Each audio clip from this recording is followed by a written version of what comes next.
అందరికీ తెలిసిన ఉగ్రవాదులు అజ్ఞాతంలో ఉన్నారని పాకిస్తాన్ చెప్తుంది. కానీ పాకిస్తాన్లో ప్రశాంతంగా ఉన్నారని మనం చెప్తాం, ఆధారాలు చూపెడతాం, వాళ్ళ ఇంటి అడ్రస్ ఇస్తాం. కానీ ఆ అడ్రస్లో ఉన్నటువంటిది వీళ్ళు కాదని వేరే పేరు చెప్తుంది. ఉగ్రవాదులకి పేరు మార్చేసి ఆ ఇంట్లో ఉన్నోడు సో వాడని చెప్తుంది. ఆధార్ కార్డులాగా వాళ్ళకి కార్డులు ఉంటాయి, కానీ ఆ కార్డుల్లో కూడా మార్చేస్తుంటుంది.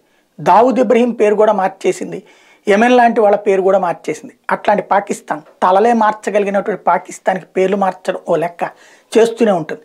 అయితే అలాంటి అజ్ఞాతంలో తమ వాళ్ళని కాపాడుకొస్తున్నటువంటి పాకిస్తాన్కి అజ్ఞాత వ్యక్తులు వచ్చి అకస్మాత్తుగా సంచలనాలు సృష్టిస్తున్నారు.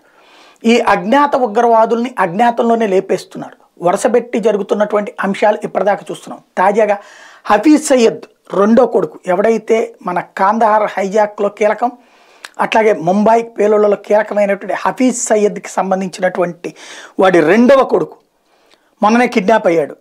ఆ తర్వాత ఆ డెడ్ బాడీ పాకిస్తాన్లోని స్థానిక డ్రైనేజ్లో దొరికింది.